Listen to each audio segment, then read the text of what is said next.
people. For some people, it's already afternoon. Welcome to this webinar on how to build a sustainable career in HR. Yesterday, we had our International HR Day, which is celebrated every year on 20th of May. But in Belgium, the 20th of May was a holiday, so we decided to organize our webinar on the day after. So in any case, happy International HR Day to all of you. Hrpro, the Belgian HR Association, is member of the European Association of People Management, which has organized and actually invented this International HR Day 5 years ago. The Belgian Association is an independent, non-profit, and recognized HR association which gathers HR professionals in Belgium and wants to connect them, provide opportunities for professionalization. That's a difficult word, apparently, and also give a voice to the HR community in Belgium.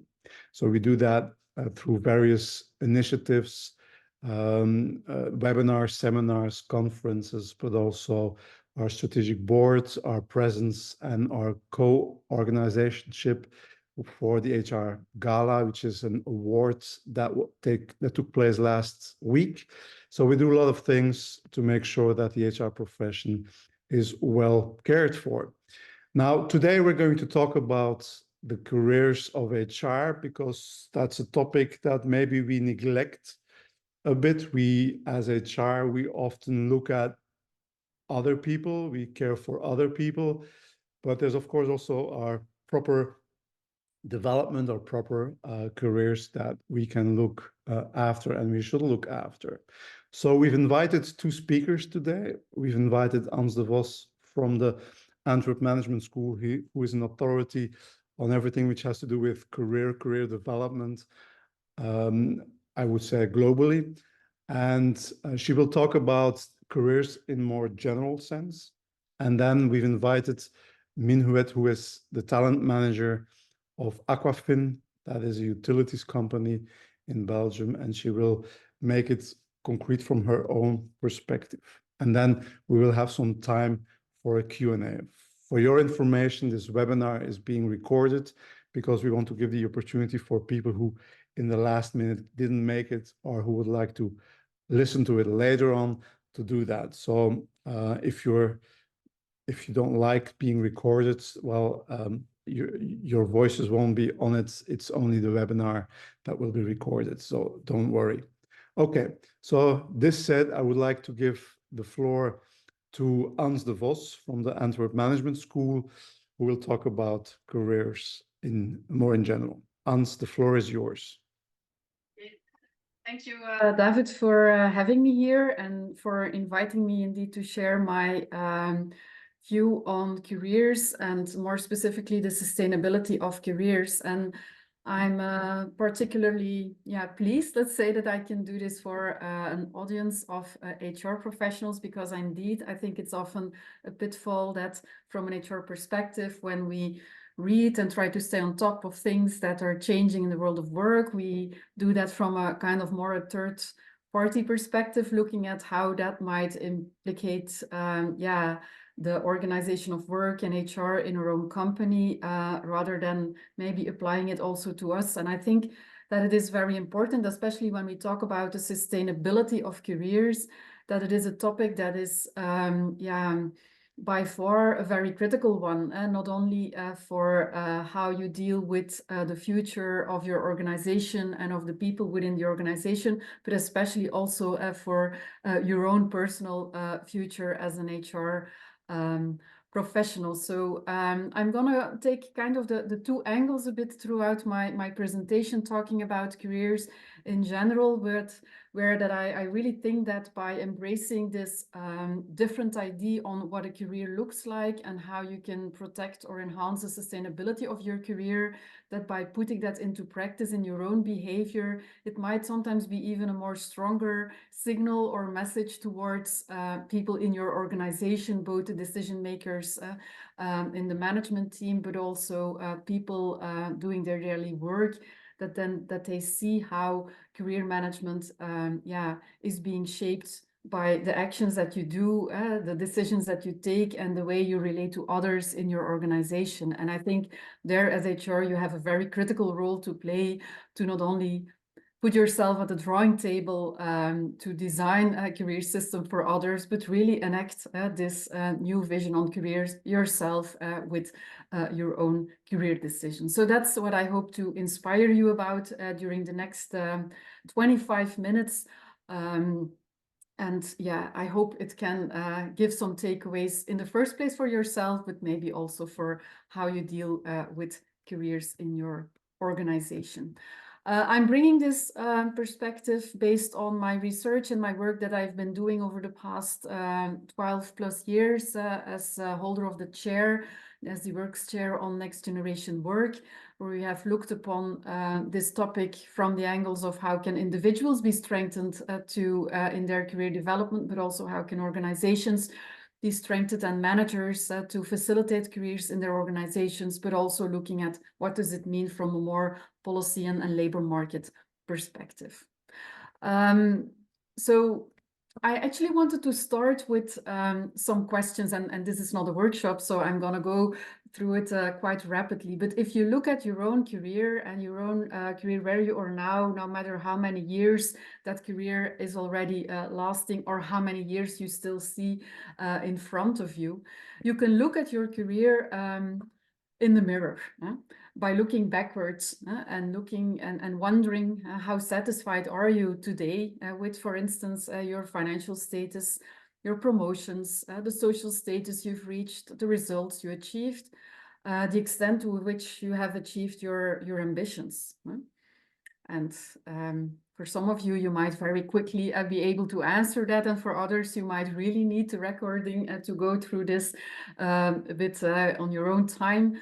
But these are actually all looking at questions that are stimulating you to look backwards and to consider career success actually as a kind of an outcome of something that I don't know what might have happened or led you to that outcome, but it is there, it is a result. And the question is this informative or even inspiring when you look at your future, when you look at your daily functioning in your work? Because it is actually through the work that we do every day that we build our career. And that might also lead us to address some other types of questions that are not so much addressing the outcome or the achievements you have at any given moment, but that are more addressing the daily functioning and the experiences you have on a daily basis when doing your work. Questions that have to do with the context in which you work. Questions that have to do with the appreciation you get for what you do, for your talents, for what you contribute to the organization. Questions that also have to do with you in your role. Is it a role that allows you to use your talents, that allows you to develop yourself further in view of the many changes that are so rapidly affecting our profession? But also you in your role in a broader life context, in balance with other life domains. And these are actually questions that we might sometimes ask ourselves a bit more at certain points in our career, sometimes also when we feel kind of a tension of something that is not in accordance with how we feel that would be best for us. But I think it's also important to have those questions maybe not on your radar every day or every moment of the day, but on a day when it's the International HR Day, it might be, or it was yesterday, but it might be good questions to have on your radar to start thinking about what does a career actually mean and what am I doing to enhance my own career development, but also what can I learn from that from my role perspective towards others in my organization. So it's from those questions, departing from that I'm often still a bit surprised by the traditional look that we still have on careers, not only in organizations by the way that we give shape to careers, but very often in our own mindset, kind of the mental model that we have about career development, which is very often still focused on these outcomes, achieving kind of some objective indicators of career success that often are related to competencies and how we demonstrate those in performance and that are being rewarded then by money, by promotions, by recognition. And how we see that in a very traditional view on careers, this often starts in your initial years when you graduate and start your first experiences in a certain kind of job, finding your way, developing competencies, developing a sense of mastery on how you should deal with the tasks, the challenges in your role. And where we do see that still for many people, this mental model kind of becomes less dynamic when you pass a certain age. And this is a model dating back to the 90s, and you might already sense like, oh, end of 30s, beginning of 40s, is this the moment for stagnation already? But still, we do see that in many careers, this is exactly when it becomes already a bit more flat in terms of searching for new opportunities, stepping out of your comfort zone, taking risks, embarking in new learning journeys. And we do see that still many people often also go for new challenges until they reach a moment of retirement, but also, and sadly also today, earlier and earlier, we see people decline, taking a step back or falling out due to mental problems to keeping on functioning at a high pace. So this very traditional model of careers, we kind of feel that this is outdated, that we need another solution, but still, and you might also be aware that this is very often still the mental model, but also the backbone of a lot of the things around which we organize career development in organizations. Thinking about job grading, rewards, promotions, high potential management, which is often related to career at age, from an age perspective, making sure that young people can grow, etc. But it is a model that has come, I think, at the end of its relevance, because there are so many trends going on in the world of work that really challenge us to reconsider how we look at careers. The first one that we all know, careers are getting longer, and that is positive, but it also requires us to renovel or rejuvenate in a way the way that we organize our work, how we stay employable, etc., so that we can keep on working and staying employable and mentally healthy in a career that is not only becoming longer, but also becoming less and less predictable. If I would have asked you, for the ones who are working already longer than 5 years, like what would be on your radar today, when we had not had even COVID yet, 5 years back in time, we would, I think, not many of us would have been able to predict the context in which we are doing our work these days. But there is more going on than careers becoming longer and less predictable. We also see that borders are fading more and more. Borders between work and non-work. The border between going to your work and leaving your private life at home, going to work, doing your work, and going back home at the end of the day whilst your work stays at the office. That time has seemed to be long gone. But so it also means that the fading of borders is also, bringing work much more closer to our lives, in our house, literally, but also in our identity. And it also challenges us often to wonder, like, what is work? What is it meaning in my total identity if I cannot really leave it behind me so easily again? And you also see that there are so many different ways that people are starting to deal with that, embracing this integration of work and life, while at the other side, many people are suffering from that, from having embraced it too much maybe, but also suffering from finding a way of how can I draw borders that is workable for me, but it's also acceptable in the context in which I work.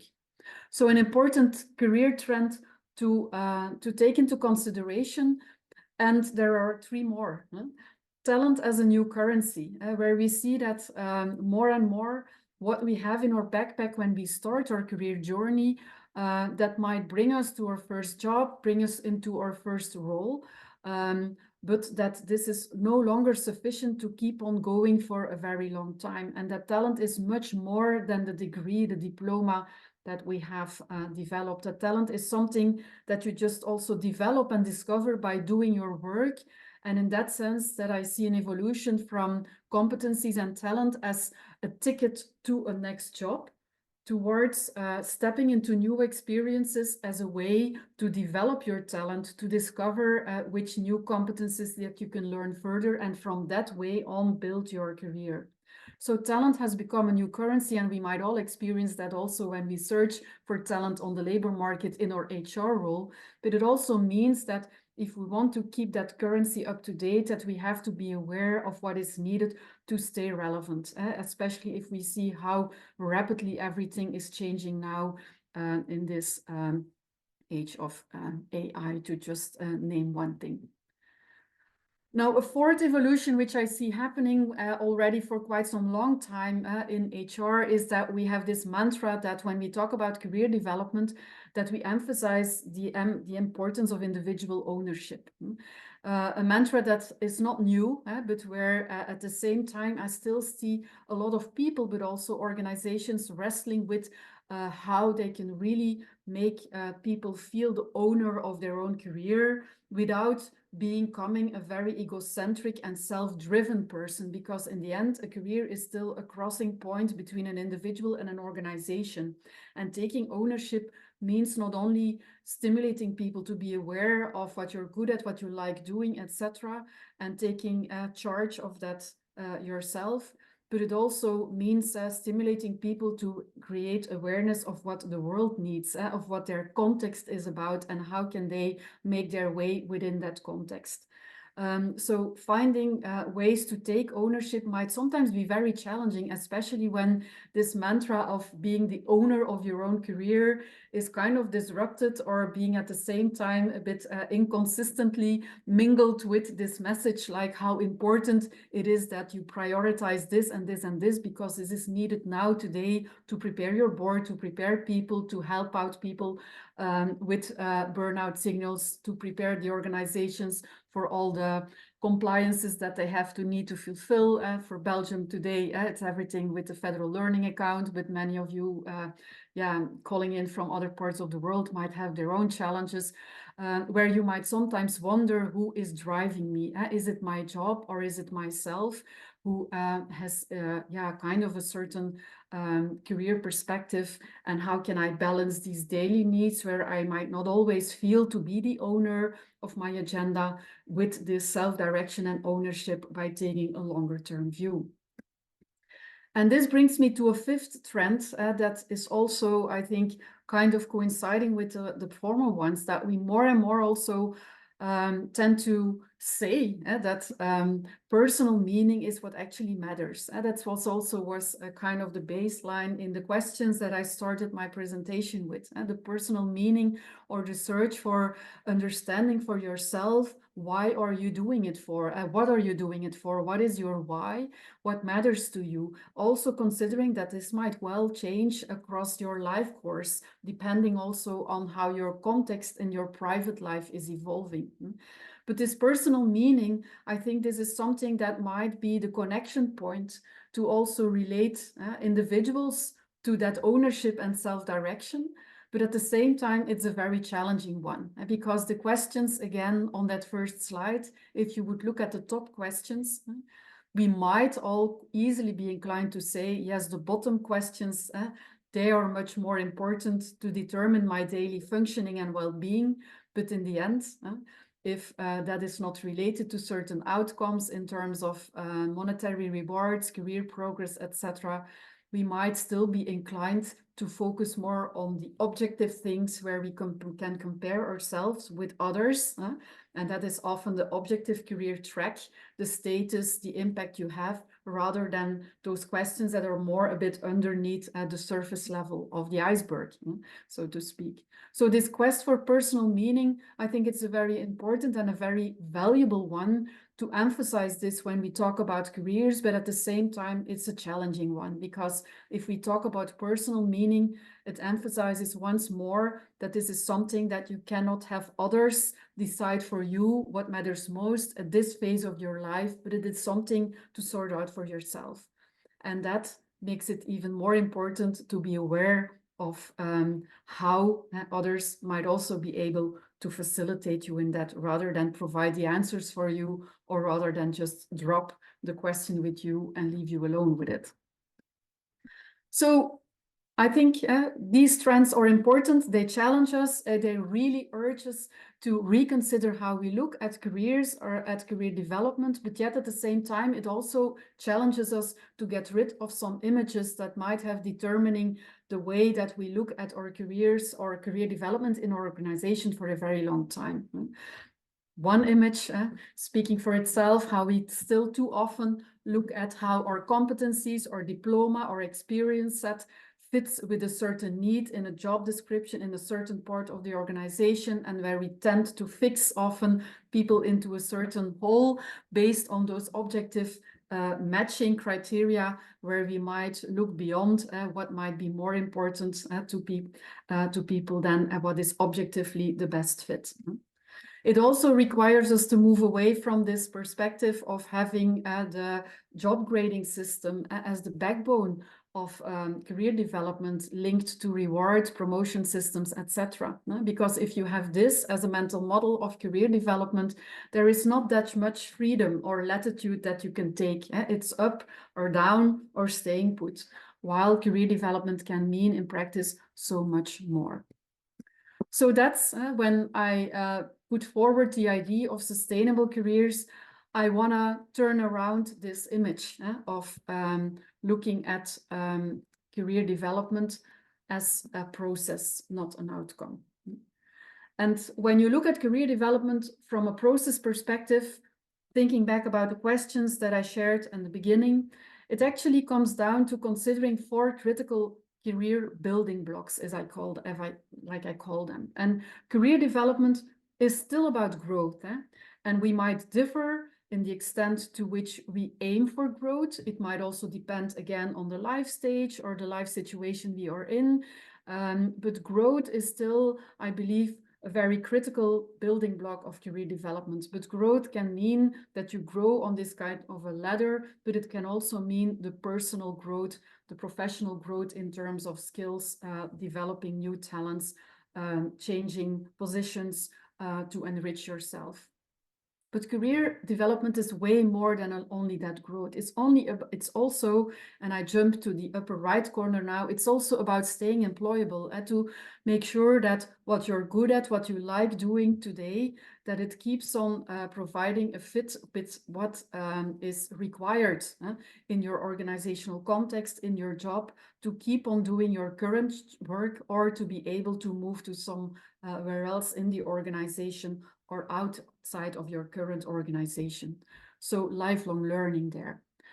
But, and then I move to the left side, career development is also more than thinking about this employability in terms of competencies and talent. Career development is also about ensuring a healthy fit between what you're capable of doing, again, at a certain moment in your life, given your context, given the challenges in your job, finding a fit between what you're capable physically or mentally and what is required. And also that can vary depending on the challenges you're dealing with at home, but it can also be depending on the challenges you're dealing with at work. If you have been going to a very rough time in your job, by restructuring, making a number of people redundant, implementing new ways of working, heavy change management programs, it might also impact your own well-being. It might well affect your employability and growth in a positive sense, but it might undermine sometimes other elements that you might not directly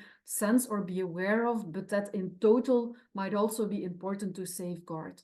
And well-being, being able to keep on going, is a very critical one in career development that we really experience a bit, unfortunately, these days. That is not something that we can take for granted. And it actually relates me then, or brings me to the 4th one, connection. And the connection you feel with the purpose of your organization. More and more, I see people kind of stepping back from their career or taking a mental step back because they lose that connection. They don't see it anymore why they are doing it. And especially for HR, I really believe that seeing that why for yourself is so critical to also have impact with what you do upon people in your organization, being it bottom up towards top management or the board, but also top down towards all the people in the organization. If you don't see it yourself while you're doing it, you might signal that inevitably, I think, also towards others. And as I already expressed in my explanation of these career building blocks, this is not something static. It has to do with how you evolve through the life cycle that you go through as an individual, but it is also affected by the organizational life cycle. Because sustainable career development comes down then to that the idea that through your professional experiences, that you don't just deplete all the energy competencies that you have in your backpack at the start of your career, but it's actually throughout your professional experience that you generate new energy, new competencies, new opportunities for the future, and that you actually walk and enjoy walking on that crossroad between the organization and you, where both parties actually are not stable. And as HR, we realize that very well. Also, organizations are not stable. They're constantly undergoing change. The question is how you can make sure that you not only stay productive in that evolution, in that life cycle of yourself and the organization, but that you also stay happy and healthy. So staying happy, healthy, productive are for us in our thinking about sustainable careers, the three indicators that again signal that it's not only about yourself and me and myself and I being happy and healthy, but also contributing, being productive, but also from an organizational perspective, making sure you work in an organization where it's not only about this productivity, but also the happiness and the health in the long run, because that the combination of the three is it what keeps people going. And there you might also wonder for yourself, probably not all those three indicators are at the top level at every moment of your career, and there might be kind of sine waves that you can draw. And it might also be something as a take-home exercise after my introduction to wonder, like, how is this evolving for me? And it's okay maybe if I have been involved in a huge change management project, that I have been on the top of my productivity and I'm learning a lot and I feel very engaged, but it might also be at a certain moment and be time to take a step back to make sure that from the health perspective, you take a deep breath, you restart practicing your sport or whatever, so that again might also be part of the sine wave that keeps you going. But other way around, it could be that for some reasons your health needs to be prioritized and the productivity might be a bit lower for a while, but that doesn't mean that you are not a productive person in the long run. In the contrary, it might actually help you to stay again productive for a much longer time than when you would be doing when you would not pay attention to the health perspective. So considering your time wave as a way to kind of manage the sustainability of your career.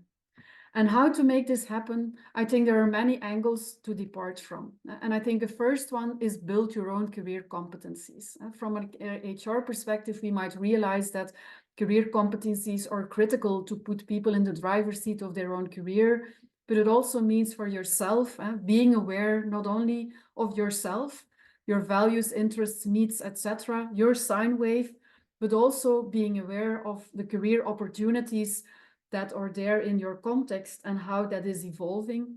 And also, very importantly, being aware of your network, your social capital, to understand who are the people who give you sincere feedback, who can you help you in answering the questions you might have about your career, because both are important to also make sure that you keep on protecting or building that connection between yourself, your personal evolution, and how the world of work is evolving, especially also in your own working context today. And the second one is approaching your career as a sequence of learning cycles, from doing things right to doing the right things for yourself and for others. And I really believe this is also, I think, a basic message that we give in our leadership development programs at AMS, that leadership is taking charge in the first place of yourself, being true to yourself and then true to others. And in that sense, career development is actually a sequence of learning cycles. It is not just so linear as I presented it in my second slide, where you evolve until a certain age and then many of us having a flat curve.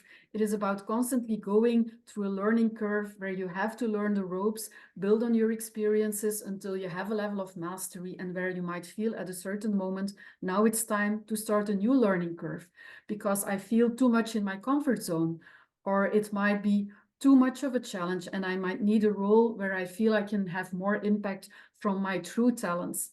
But again, always considering how is this learning curve evolving for myself and feeling when is a moment to step out and search for something new. When you feel, for instance, that you have been doing more routine work than learning new things, when you are advising and helping others more than that you still need to ask others to help you out with something, these might be maybe moments to consider, like maybe it's time to renew my learning curve. And some of you might not need to change jobs for that. The learning curves might come to you if you look at the many changes, AI, again, to mention this one, but also new ways of working over the past years due to COVID that might bring you inevitably in a learning curve. And there is where career development is truly happening, when you can bring that in line to finding more and more about what is my why and how can I make an impact on others. And that, I think, is important in the sense that avoid becoming too confident, becoming too confident that because of your experiences, you know it all, and you might start knowing also what's best for others, because I think that's often a pitfall when we are doing HR.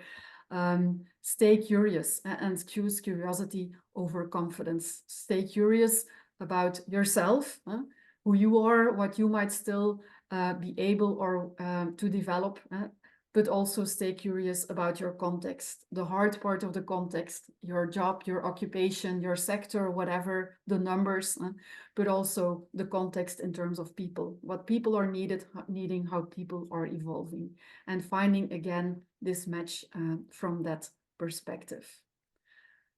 These were my opening words on career sustainability. I'm gonna stop sharing here and hand over to Min for sharing her experience. Thank you.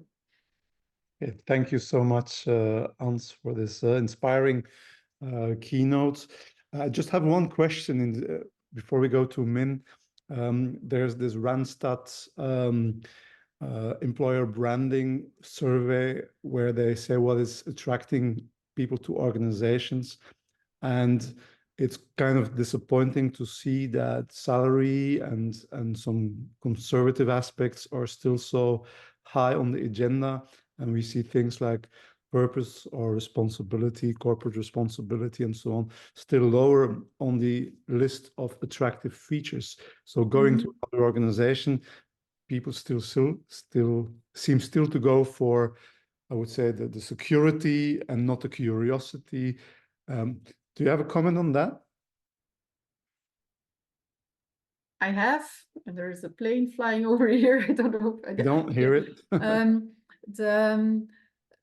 I think the big challenge is there with the tangibility. Yeah, apart from the context now, that is also creating a lot of uncertainty. So it is also like the hygiene factors might then become again more important to have this security, to have this financial stability, especially for young people. If you hear all about the difficulties of buying a house, finding loans, and all those things. So I think that it is important to not value that. But these are still, for me, I think the very old models in psychology still are very valid.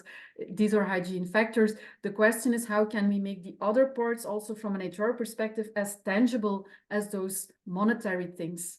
Because that is often the challenge, to make that more clear. And I actually just had a master thesis being finished of students who interviewed young graduates, and there that was also very strongly recurring, like, help us to understand what it is working and what is tangible in there when I do my work. What is it, a nice colleague or a mentor? What is it having impact on an organization, contributing to something? Because they're so nice words, but very vague words, in fact. So I think that will be a challenge to make that as concrete as the tangible part. Okay, great. Thank you, Ans. I would like to go to Min. If you have any questions in the audience, you can also always ask them through the chat. And Min, I give the floor to you now to explain how it is in HR.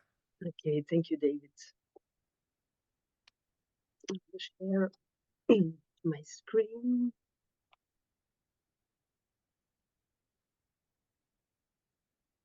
Okay, like that? Yes. Yes. Throwback to 1995, the Tuesday night in February.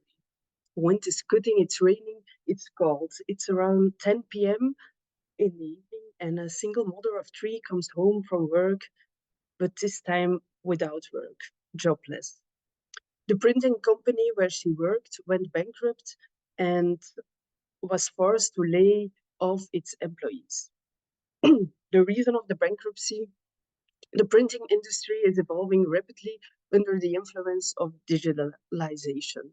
The small family business did not evolve with it and consequently priced itself out of the market. Priced not only itself out of the market, but also its employees. The mother was unemployed. When the 41 year old single mother looked for work, it turned out that she had nowhere to go. Her skills didn't evolve with the demands of the job market. She was a strong lady who knew how to get things done, so she did not give up. Fortunately, she lived in Flanders, where unemployment benefits exist and supporting training is possible. She enrolled in an intensive pro training course in digital printing and digital graphics. But unfortunately, when she re-entered the job market after the training, it turned out that her fellow candidates in job selections either had much more experience in digital printing or were much younger and thus much more proficient with the new applications. She turned out to be a sitting duck. That woman was my mother. The impact of this situation on our family was profound. At the age of 45, she decided to retrain as a nurse and still had a nice career in healthcare. And meanwhile, she has been retired for several years, but is still very active at the moment. But that's my why, the why Ans referred to. When I look back on my career, this story is my reason for working in HR, because that's what HR is all about for me. HR as a motor to let employees, teams, and organizations evolve, push boundaries, gain experience, and grow so that the organization achieve results today and remains relevant in the future. But it doesn't stop there. The HR motor can also make a large positive impact on society at the same time. That's the beginning of moral ambition. According to Rutger Bregman, the desire to make a better world by stopping the waste of talent. That's my why, but how I try to build a sustainable career in HR. I do it by avoiding HR bullshit jobs. Bullshit jobs, indeed. A bullshit job, according to the anthropologist David Graeber, who wrote a book about it, is a job whose job holder feels he or she contributes little to society or nothing. As an HR professional, we have the opportunity to make an impact on the individual, the team, the organization, but also on society. Seize that opportunity and get things moving. Provide meaningful jobs in a safe, healthy, and caring environment that invites development. But how I try to do that? I try to do that by focusing on 4 levels. Each level addresses different aspects of the workforce and ensure a holistic approach to managing human capital. Here's a detailed look how you can make a positive impact on each level. The first level is the individual level. And HR, you can impact by designing meaningful jobs, individual careers last 2,000 work weeks. So how you spend them is one of the most important decisions of your life. And we can design those jobs. Also designing inspirational and healthy workplaces. The second level is the team level. From an HR perspective, you can have a positive impact on teamwork, collaboration, and synergy, which are crucial in a complex world who is constantly changing the vocab. The third level is the organizational level. It's as one of an HR perspective, crucial to understand the organizational strategy, culture, and values, and the organizational challenges, and provide an HR roadmap that anticipates to this. And the last level is the society. We can challenge the corporate social responsibility of the organization. We have to know the societal challenges and help to address them. That's all still very high level. So what do I do concretely to build a sustainable career in HR? I feed my HRT profile. The world of work is changing constantly. The challenges are immensely. A changing labor market, talent and skills shortages, economic uncertainty, layoffs, employee engagement concerns, generative AI. The list of complex problems faced by HR practitioners today goes on and on. Individual stars can't solve these problems. Instead, businesses need multidisciplinary teams that approach organizations as complex, holistic systems and recognize the value of collaboration. A T-shaped professional is someone who possesses a broad range of general knowledge and skills represented by the horizontal stroke of the team, along with deep expertise in a specific area, represented by the vertical stroke of the team. This concept emphasizes the value of combining breadth with depth in one skill set. To successfully address the HR challenges of the future, I believe HR operates need to change, and HR practitioners need to develop the right competencies to adapt and navigate the complex reality. The T-shaped profile is the solution. How I develop in-depth knowledge and expertise regarding to the entire employee life cycle is one part, but I also develop in-depth experience and knowledge in new domains. So I, for example, recently took a course on marketing strategy, but also design thinking, and I closely follow the AI evolutions. That's my vertical bar of the team. And to realize our Aquafin HR ambition, broadening is really necessary. So what do I do to develop my horizontal bar of the team? I connect outside the box. For example, the evolution in the healthcare inspires me a lot. The sector that first experienced the impact of a shortage of capacity had to bet on efficiency improvements, such as the patient's supply chain, in combination with the progressive human resource policy. For example, the internship working who is completely embedded, even in dental care, dental hygienist who collaborating with dentists, but also open job days for fast and quality recruitment. On the other side, to development my horizontal bar, I am very curious. I want to stay curious, like also Ans mentioned. That's very crucial to develop sustainable career. Last Friday, we went forest bathing with our HR team, a concept I would run away from. But since it was scientifically based, I wanted to give it a shot. It was a wonderful experience where Anthony Ball from Treewise took us on a hike in the Kalmthoutse Hei and guided us in 6 gradually built experiences with an impact on the team and the individuals. We also create an HR landscape to develop on our horizontal bar.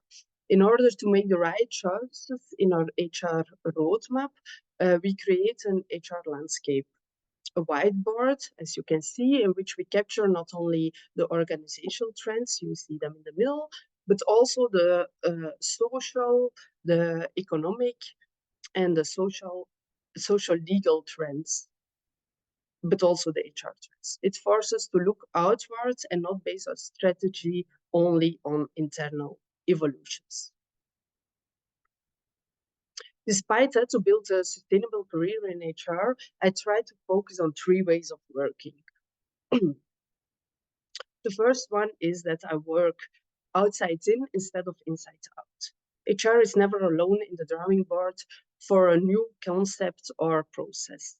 The outside in approach begins by looking at the external environment and then working inward. This method focuses on understanding external factors, such as business needs, before making internal decisions or changes. When we develop new concepts we will always start with a pilot where the customer is part of the creation team. For example, we organize the training dealing with resistance for managers who have a very technical background. There are very rational profiles, and where usually the announcement of an HR topic causes shivers. We worked with a neuroscientist who could factually translate what resistance does to a brain and how you can anticipate to it. This scientific factual approach worked tremendously well with our audience. So we focused on speaking our customers' language. I also like to cut the crap. We choose to communicate with radical candor. Radical candor is a management philosophy and communication approach by Kim Scott, which emphasizes the importance of being both caring and direct when providing feedback. It is characterized by 2 dimensions. The first one is care personally, demonstrating genuine concerns for the well-being and success of others, and on the other side, challenge directly, providing honest, straightforward feedback that helps individuals improve, even if it involves tough conversations. Radical candor is, in my opinion, a crucial approach for HR because it fosters a culture of trust, transparency, and continuous improvement. To communicate with radical candor, we learn to observe objectively and think like a researcher. There are always many perspectives on a story. So be a critical sparrings partner for every opponent and ensure that the partners you work with are also critical sparrings partners of yours. Cutting the crap is also daring to make choices. Choose wisely what you do and do not do with your talent and capacity. Do not surf along on every HR wave. Invest consistently in what makes impact on the long term. The future HR challenges will be enormous. And last but not least, be part of it. We actively lower the threshold between HR and the business. We blend in, investing in formal context to really know what the pains and gains of our business and our customers are. So my recap of how I try to build a sustainable career in HR. For a sustainable career in HR, I like to be a compagnon de route at 4 levels. We like to be a partner in the journey of the individual, the team, the organization, and the society. Second one is to invest in your T-shaped profile and remember the 3 ways of working: outside in, cutting the crap, and be part of it. This is how we run our HR marathon, because yes, it is not a sprint that makes it sometimes frustrating.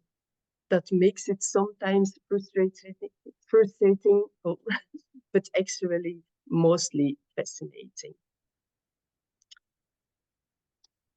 Thank you so much, Min. I personally like a lot the cut the crap part of your. I think there's a lot of crap around, and we sometimes avoid addressing it. And the radical candor is a way of doing that compassionately, but also directly at the same time. So that's something that I always appreciate in people, and I think HR can do it also themselves, both in their jobs as in general in their lives. So that's really interesting. Thank you for that testimonial. I'm just checking there's no questions in the chat. We still have a couple of minutes. Is there someone who wants to ask a question? So you can raise probably your hand, and then I can give you the possibility to talk. But I don't see hands risen. Maybe a question to Ans, if you hear the story and the approach of Min, who is working for Aquafin, what comes up in your mind when you hear that? What's your personal reaction to that? Yeah, I actually found it very interesting to hear your story, Min, also knowing the organizational setting a little bit. I was also wondering how much of this is thanks to also the context in which you are working. And then might that also be a message like choose wise when considering that context? Or is it also through how you're doing this that you feel you might also kind of help changing the mentality in your own context by setting that example? So that was the question I had. I really think it's the combination, because I have the freedom in the organization to make an impact with the HR vision of my HR vision. So the organization give me the space to explore it. So that's really an impact of the context on my career. But also, yeah, I think it's a collaboration between the individual and the context. Okay, there was someone who raised their hand but lowered it again. So maybe the question is no longer relevant. If you look at both of you, if you look at HR, and that's maybe the last question, and you see your colleagues, and for you, Ans, it's often your sparring partners and sometimes your customers. If you see how HR is dealing with their own career, is there any observation or advice that you would like to give to them, to people in HR in general? If you have seen what they're doing, so is there any advice? No, personally, I really like what Min also said, like that stay curious. Like it's and also force yourself to stay curious on topics that might not be directly in your interest, or that you might also be aware, like I'm not going to further build my talent in that area.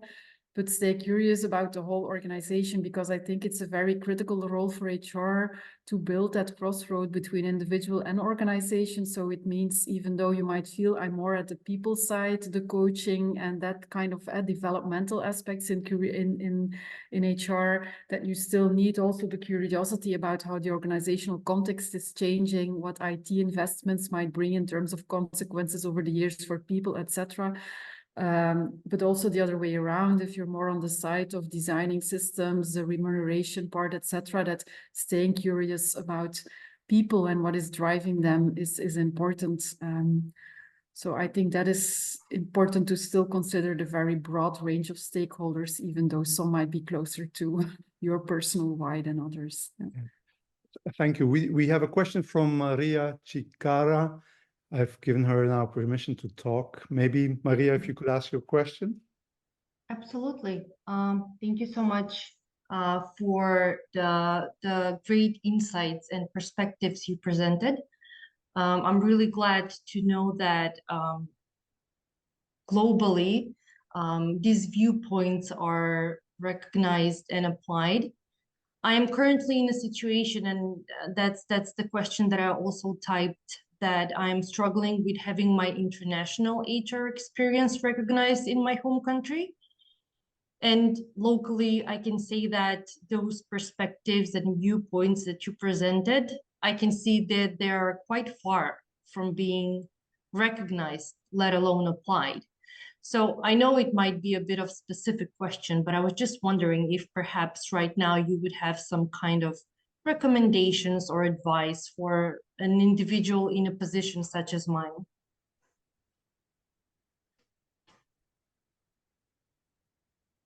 And you mean then having your international experience being recognized in your current job? Or I'm not sure if I understand your question completely, Maria.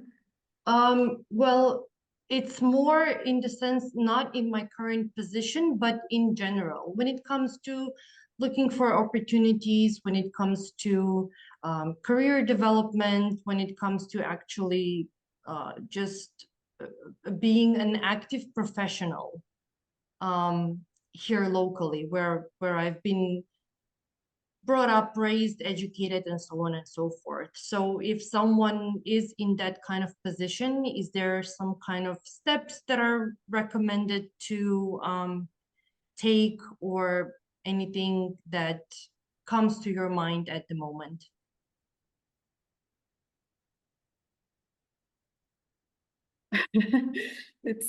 It's a challenging one. I don't know, Min, if you have an idea on how you would do that, but it's I think that, if I may intervene, sometimes we have a lot of baggage, a lot of competencies, a lot of experience, and we think this is why they should hire me. That's why they should recognize me. But the disappointment is often that the things that you think are important are not important to the audience, I would say. And I think it's really important to translate what you have, also in terms of that audience. What is it, what they feel as being important in your profile, and how can you spotlight that? How can you put that into the spotlight? But I been there, done that. It's often disappointing that you think that you have an asset, that you have something of value in your career, and then it's underestimated, undervalued, especially when returning from, for instance, an expat situation, and you go home and you think you're a hero, and then you're disappointed that people say to you, well, we don't value that expatriation experience, or we don't value that, for instance, international experience. Just act normal, they say, do like the others, and you should not be thinking too much of those things. That's disappointing. So it's really about, for me, translating what do they need, what do they want to see in the CV, how can I fit that with what I have, with what they need, without forgetting those assets that I have.